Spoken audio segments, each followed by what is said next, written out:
I had heard the rumors, of course. Everyone has. The dark web, the stuff that keeps you up at night, scrolling through forums full of warnings. But it was just that, rumors.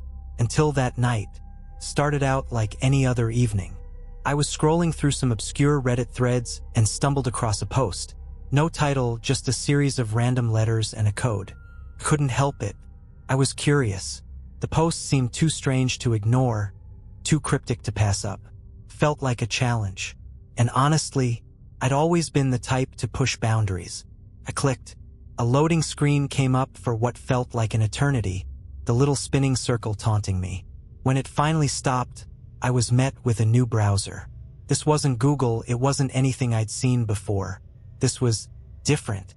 A dark background, text that seemed to blur in and out, like it wasn't quite real. I couldn't explain it, but I could sense the danger immediately. At first, I thought it was just another hidden page, like some underground marketplace. Maybe illegal items, who knew? But there was something off. A strange sense of dread settled over me. I tried to back out, but the browser wouldn't let me. The screen flickered, then suddenly a message appeared. Welcome to the real world. Then, a new page opened. This time, there was no mistaking what I was seeing. It was a live feed. A room, dimly lit, with a figure tied to a chair. Bloodied. Unconscious. I froze. My mind screamed for me to close the window to get away. But my hands weren't listening. The feed refreshed. This time, the person was awake. A man, his face distorted in fear. I could hear muffled sounds. Something about the way he looked at the camera chilled me to the bone. His eyes locked onto the lens, pleading silently for help. But there was no one there. Then, a text flashed on the screen. Would you like to join? Took me a moment to realize it wasn't a question. It was a command. The cursor blinked, waiting for my next move. And I don't know why, but I clicked yes. I didn't know what I was expecting after I clicked. Part of me thought the screen would just go black, and I'd snap back into reality, ashamed but safe. But that didn't happen. Instead, the feed shifted. The man in the chair disappeared, and in his place, a countdown appeared, ticking down from 60 seconds. Below it, a message. Make your choice. Fail and it's over. Panic gripped my chest, but I was transfixed. What was I supposed to do? Was this some kind of game? But it didn't feel like a game. The message, the countdown, it all felt real. Too real. My fingers hovered over the keyboard as I tried to process the situation. I could barely breathe, my heart pounding in my ears. Then the screen split. On the left was a red button that read, "End it." On the right was a green button that said, "Save him." The man's face flashed on the screen, eyes wide with terror, the blood staining his shirt. I couldn't understand. What did these buttons mean? What did "end it" even mean? I stared at the screen, my mind racing. The countdown was now at 30 seconds. I could feel the weight of my decision pressing down on me, crushing me. The red button seemed to glow with an evil intensity, while the green one felt like the only hope. But hope for what? What if the choice didn't matter? I swallowed hard and, without thinking, I clicked the green button. The screen went black. For a moment, I thought I'd made a mistake.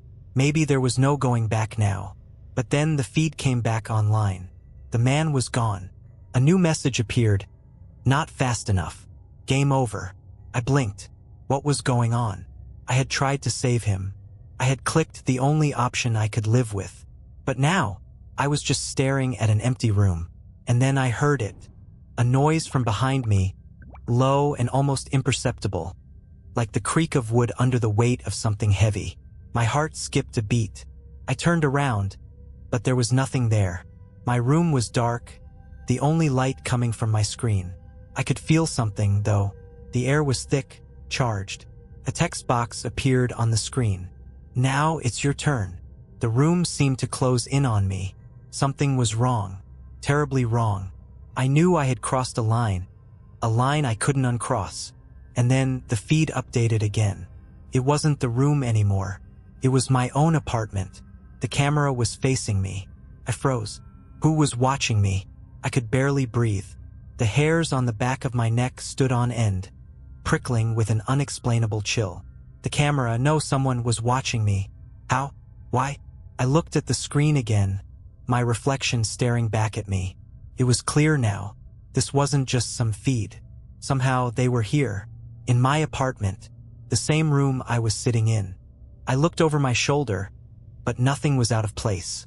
The screen flickered, and a new message appeared. Don't turn around. You'll regret it. I froze. It was like the words were etched into my brain, like a voice whispering from the other side of the screen. I couldn't move. My hands were shaking, and the weight of the words seemed to press on me, trapping me in place. Then, another message we're already in.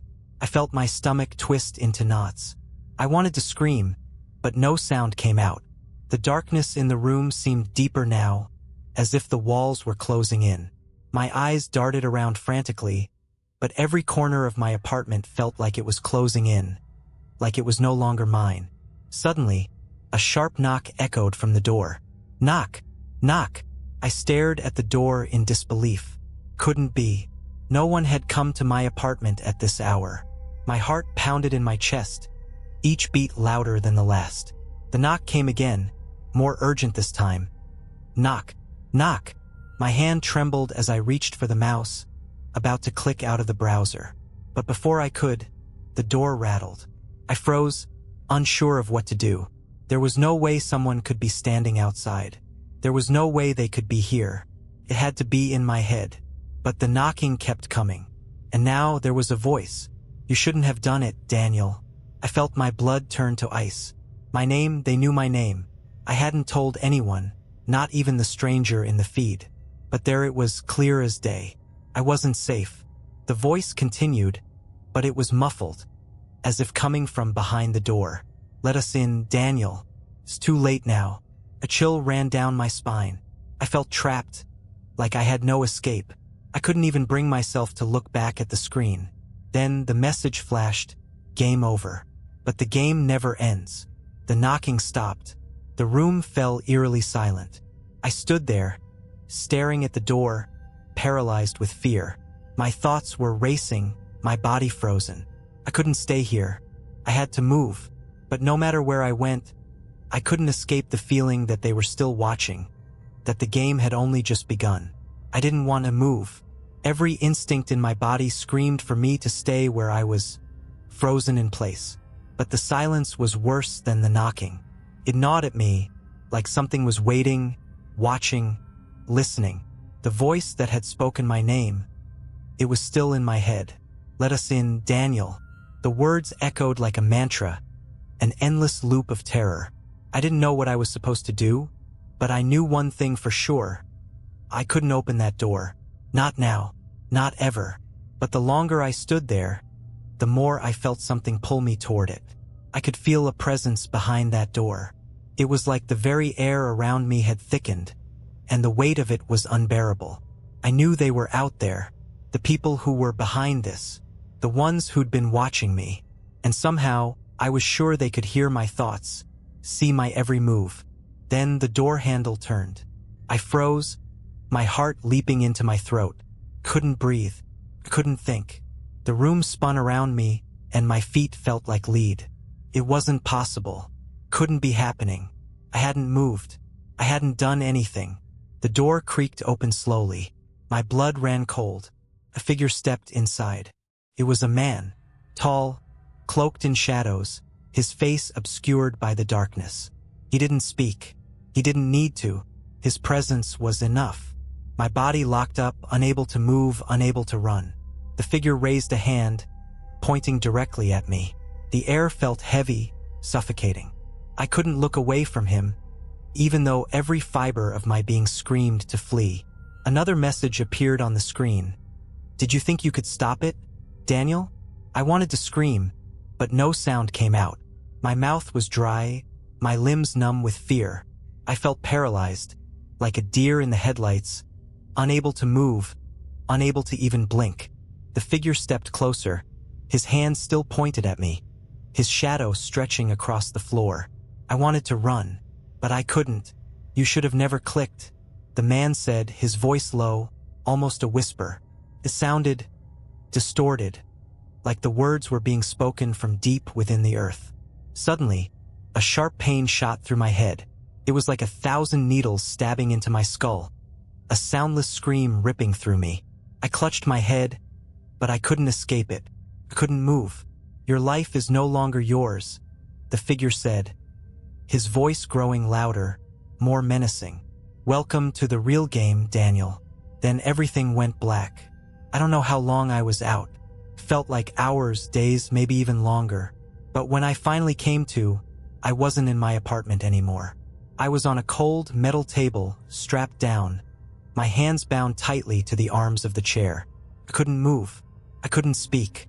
The air smelled sterile, like the inside of a hospital, but it was suffocatingly quiet.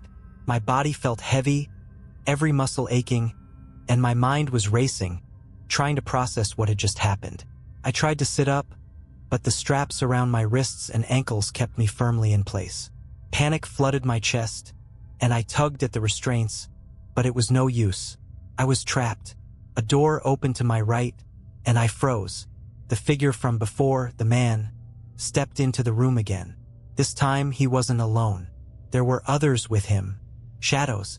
Figures, their faces hidden in darkness, all wearing the same black cloaks, their eyes hidden beneath hoods. They moved in sync like a well-practiced team. "Good, you're awake," the man said, his voice colder than before, more detached. "You've made it to the next level." My heart skipped a beat. Next level? What was he talking about? He stepped forward, a cold, emotionless smile on his face. "You thought you could just walk away, that you could play and then be free. But once you make the decision, there's no going back. There are always consequences." The room seemed to close in on me. My chest tightened as I struggled against the restraints, my body slick with sweat. My mind was racing, but there was no escape. One of the cloaked figures stepped forward, a small device in their hand. It looked like a small black box, but I couldn't make out any details. The figure walked around the table, placing the device down near my face. Then, the man who had been speaking to me leaned in close, his breath cold against my ear. "Now we watch," he whispered. The device activated. Suddenly, the screen above me flickered to life, showing my apartment again. The same room I had been in, the same door that had opened to let in that dark figure. But it wasn't empty now. The figure, the man who had been watching me, wasn't alone. There were others, shadows moving in and out of the frame, shifting like living nightmares. They were getting closer to the camera, their faces obscured in the darkness. I realized with a sickening jolt that they were coming for me. The message on the screen flashed again. "Now you are the game." I felt the world tilt, like I was no longer in control. The game had started, and I was nothing more than a pawn. And then, from the shadows, a voice whispered from the screen, "Run." The door behind me slammed open. I didn't have to be told twice. My heart was pounding in my chest, adrenaline flooding my veins. I didn't think, I didn't hesitate. I just ran. I yanked my arms against the restraints, trying desperately to break free, but the straps only tightened. My pulse was thundering in my ears as the room seemed to close in tighter, suffocating me. The screen above me flickered again, showing the shadows moving through my apartment, but they were getting closer. Too close. The voice echoed again from the device. "Run, Daniel. Run." I had to get out. I had to escape. But my body refused to cooperate. Panic surged, and I could barely breathe, my chest constricting as if the very air had turned to poison. I strained against the restraints, muscles screaming, but nothing happened. Suddenly, I felt the cold touch of metal against my neck. The figure stood behind me, that same man. His breath was cold against my skin as he whispered, "You won't escape, Daniel." And then, like a snap of electricity, the restraints released. My body lurched forward, and I stumbled to my feet, barely keeping my balance. My vision blurred, but I didn't stop. I didn't even look back. I bolted toward the door, my feet slipping on the cold floor. The hallway stretched out in front of me, an endless void of darkness. I had no idea where I was, but I didn't care. I just had to run. The door slammed shut behind me with an echo that reverberated through the cold walls. I heard footsteps, slow and deliberate, following me. I dared not look back. I turned down a hallway. The walls were metallic, cold, unyielding. There were no windows, no doors except the ones I had passed. It felt like I was trapped in some sort of twisted maze, but I wasn't going to stop to think about that. Couldn't. My legs were burning, but I kept running. There was only one thought in my mind. Escape. Then, another voice. Run, Daniel. Run. It was different this time. It wasn't just the man's voice. It was a chorus. Hundreds of voices, all whispering my name, all urging me to flee. The sound seemed to grow louder, reverberating off the walls, until it was deafening. The voices were everywhere, coming from all directions, surrounding me, suffocating me. I couldn't hear myself think. And then I heard it, a door slamming open ahead of me. Footsteps, heavy footsteps. I wasn't alone. I wasn't alone at all. I skidded to a halt just as a figure stepped out in front of me. A man, tall, broad-shouldered, with a sinister grin spread across his face. The others were behind him, shadows that seemed to bend and twist unnaturally, their movements jerky and unnatural. He raised his hand. "Time's up, Daniel." Before I could react, something sharp sliced through the air. My vision blurred as a pain erupted in my side. I stumbled, falling to my knees, gasping for breath. My hands scrambled for the wound, but it was too deep. Blood spilled out, staining the floor. Welcome to the end of the game. I looked up, seeing the cloaked figure above me, his eyes glowing in the darkness. He leaned in close, his voice a hiss. "Let's see how long you last." The shadows closed in. The pain in my side was unbearable, but I couldn't afford to focus on it. I had to move. I had to survive. The figures surrounding me were closing in, their faces twisted and unreadable, their movements unnaturally fast, like predators circling their prey. I stumbled to my feet, ignoring the searing pain that lanced through my body. The blood continued to spill, staining the floor, but I couldn't stop, couldn't slow down. Not now. The man, the one who had been speaking to me, grinned wider, his face half-shadowed, but his eyes glowed with a sinister hunger. "You're already a part of this, Daniel. You can't escape now. No one escapes." I ignored him, my vision swimming, heart racing. I was desperate. There was no way out of this place. The walls were closing in around me, and the dark figures were moving closer. But then, something strange happened. The room flickered. Once, twice. It felt as if the world around me was glitching, like I was in a dream or a nightmare. The shadows seemed to waver, their edges blurring. The walls, once solid and unyielding, seemed to bend, like they were warping under pressure. I couldn't tell if I was hallucinating or if something else was happening. Something bigger, something I didn't understand. The voice came again, louder than before. "Run, Daniel. The game's over." For the first time, I heard a sense of finality in those words. The game's over. It was like a door opening, a truth finally revealed. I didn't have time to think. I didn't have time to question the voice.